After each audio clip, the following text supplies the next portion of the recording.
Jean Bertin a réalisé son rêve le jour où, à tout juste 30 ans, il crée son agence immobilière en banlieue parisienne, le cabinet Jocondien.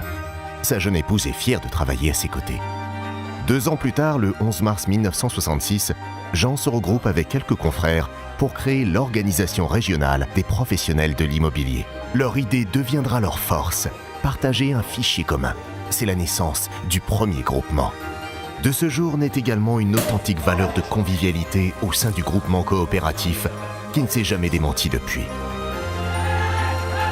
Alors que la France est dans la tourmente des événements de mai 68, Jean, lui, est tourmenté par un heureux événement, la naissance de leur fils Marc.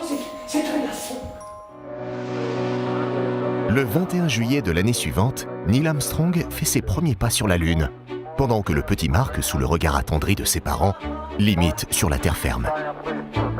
En juillet 72, la loi Hoguet met fin au Far West qui règne dans l'immobilier. Elle régit l'activité et instaure une carte professionnelle que Jean s'empresse d'afficher dans son agence. 1 an après le combat de Simone Veil pour le droit des femmes à l'IVG, Orpi accouche d'un nouveau logo en 1976. Le Concorde effectue son premier vol commercial et Orpi passe à la vitesse supersonique en créant une coopérative avec les GIE qui se multiplient. 10 ans après sa création, le fichier commun s'étend à une centaine d'agences.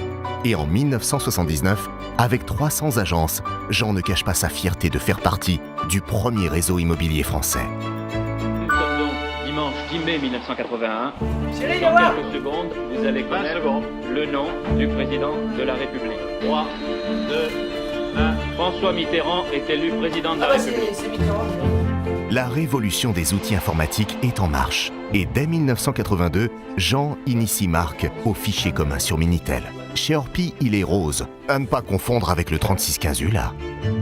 1983, la France et les orpistes exultent.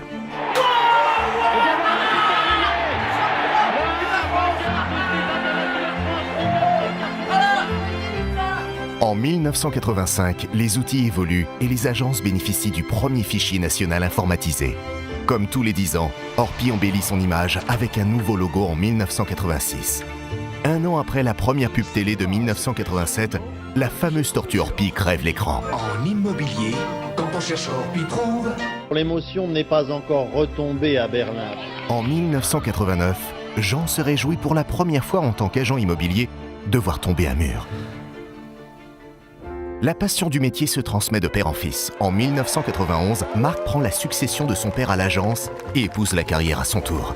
Dans la foulée, il épouse également une jolie jeune femme. Dès ses débuts, il est confronté à la crise immobilière. Le conseil de gérance composé de 7 agents immobiliers élus par leur père voit le jour en 1992, tout comme la petite Julie qui fait la fierté de ses parents. Beaucoup de gens klaxonnent en voiture. Alors que la France élit son 22e président en 1995 avec Jacques Chirac, Orpi choisit son 4e logo l'année suivante. Après la télé et la presse, Orpi Mag est vendu en kiosque dès 1998 et 1 et 2 et 3-0, les Français sont champions du monde et se connectent sur le premier site orpi.com en 1999. Toujours innovant, Orpi assure une veille professionnelle avec son premier voyage d'études aux États-Unis. Marc en revient avec plein d'idées. À partir de 2000, le rallye Orpi du Maroc fera l'actualité de la Coupe du Monde des rallyes raids pendant 6 ans. Autre genre d'épreuve, en 2002, les conseillers doivent se familiariser avec les transactions en euros. Nouveau succès avec la 1000e agence Orpi créée en 2004. En 2006, Orpi passe à l'Olympia. C'est la consécration pour les artistes de la transaction qui fêtent leurs 40 ans sur la scène de l'immobilier. En septembre 2008, la crise américaine des subprimes contamine le monde entier. À 14 ans, Julie sait qu'elle marchera plus tard dans les pas de son père. Un relooking complet de l'identité visuelle s'impose en 2008 avec l'harmonisation des agences et la création d'un nouveau logo.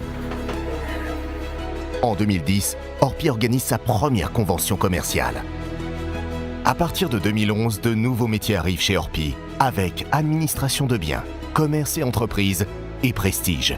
Les formations deviennent obligatoires pour les collaborateurs. En 2013, l'opération Revisitant les prix marque l'influence d'Orpi sur le marché immobilier français.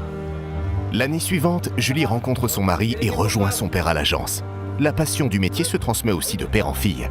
Orpi dit « agence immobilière familiale, disponible immédiatement ». Orpi dit Cette fameuse campagne de pub fait le buzz, jusqu'au guignol de l'info dans le grand journal. Cherche ministre connu pour vraiment relancer le logement en France.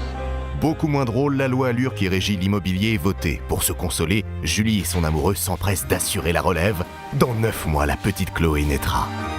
50 ans après l'invention du fichier commun par Orpi et après avoir fondé l'Amépi, les acteurs de la profession s'unissent pour créer bien ici un site internet d'annonces. C'est historique.